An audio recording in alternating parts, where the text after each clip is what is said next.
Hey guys, this is Jill, and I have a new layout featuring some Maggie Holmes style board.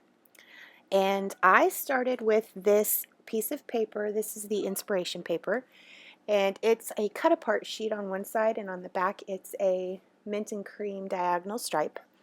And I had two pieces of it. So the first piece you saw was the piece I had not cut apart yet, and then what I'm doing now is using some of the tags from the cut apart sheet, and I am using those tags to layer behind my photos.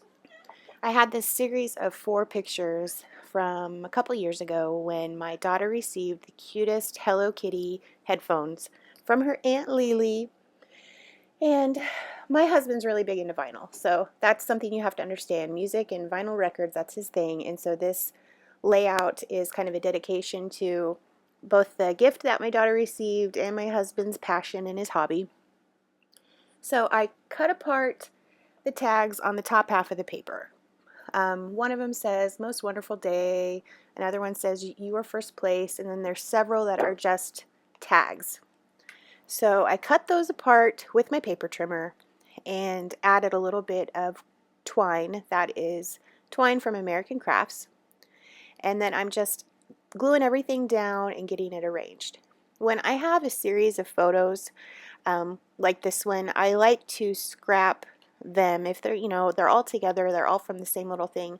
I like to do multiple photos on a page. Typically I do a one photo on a layout, but when I have a series, like I took these in rapid fire, so to speak, so I wanted to use all 4 of them. So to get them all on the page and to kind of stick with my style of having some white space on the layout, I printed them at 3x4. So another little aspect of the cut apart sheet is that record player, and I definitely wanted to use that. While my daughter's headphones were not technically hooked up to the record player, she was just trying them on, it's pertinent to the layout. So I also cut apart some of the little words on that inspiration paper. Adorbs, smile, love this, happy, sweetheart. That I really love that cut apart sheet. That strip of hearts going across the bottom of the photos is also from that same paper. And the thing I like about when companies do papers like this where they have these cut apart sheets is you can get away with using basically 1.5 sheets of paper and your layout is done. Excuse me. We are battling the upper respiratory junk at our house, and let me tell you, it has hit all 3 of us hard. So if I sound congested and kind of gross, it's because I am.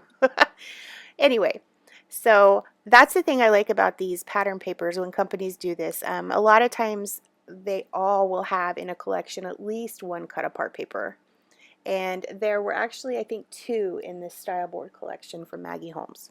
So great collection, one of my absolute favorites. What I'm using are some of the cork pieces, and I believe those as well are from that same Styleboard collection, or it might have been the collection right before Styleboard or right after, I'm not for sure. But I'm using the cork pieces. There's some circles, hearts, I think maybe like a sunburst scallop type cork circle or something like that. Anyway, they were included in one of Maggie's collections, and I'm using that to layer. I like to have lots of layers on my pages.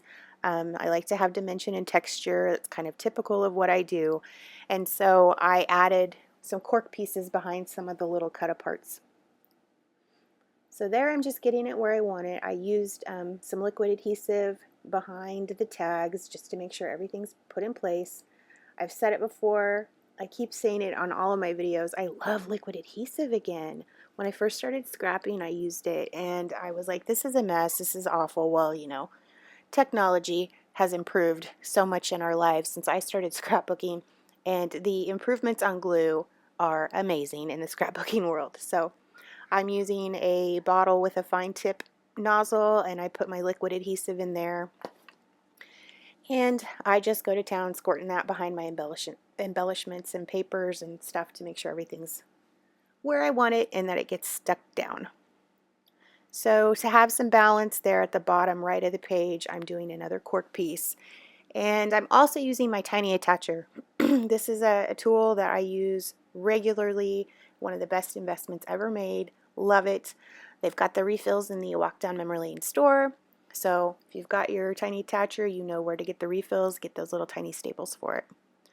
So I'm here adhering down that record player, and then I'm going to do some arranging of the items below the photo.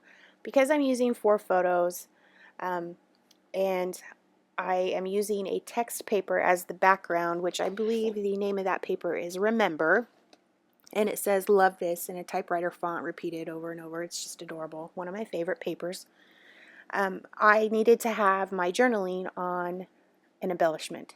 So I'm using one of the extra tags from that cut apart sheet. And that is where I'm going to put my journaling, which is a little bit different from me. Normally I journal right on my background page. I don't typically journal on an embellishment or a tag or anything like that. I usually like to write right on my page, but given the text paper, that would have been too much of a mess to try to read. So I'm going to arrange where I want stuff. I have another little label from the cut aparts there that I'm stapling down, and I'm picking words that are relevant to my daughter in this photo. You know, the words that are in this line are really sweet. Life is grand, fun times, cute, precious, all relevant to a scrapbook page about my daughter. So I'm trying to arrange these items here below the photo.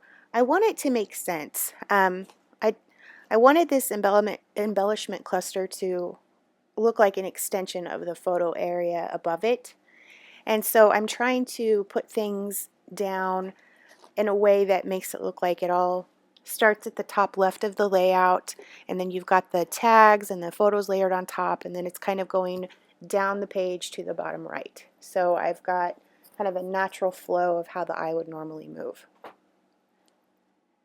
And I found a tag in the little die cuts that go with this collection and decided that I wanted to layer that cork piece and that little label on top of that. So I'm just going to go through the die cuts, and then now you're going to see me question myself.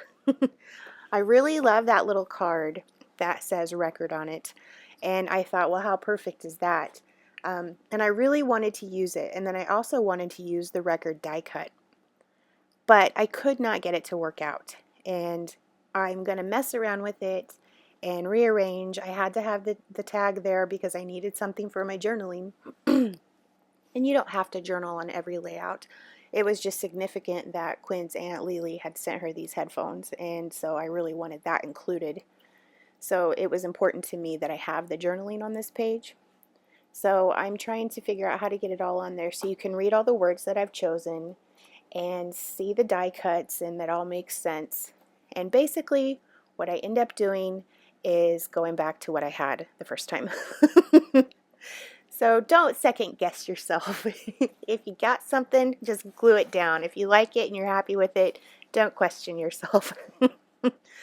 What I was kind of hoping to find in my die cuts, and this is a well-used package of die cuts. You get a ton of them when you buy the Crate Paper embellishment packages. There are a ton of die cuts in there.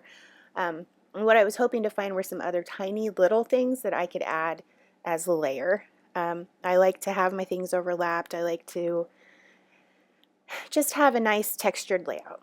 So there you go. Thanks for watching.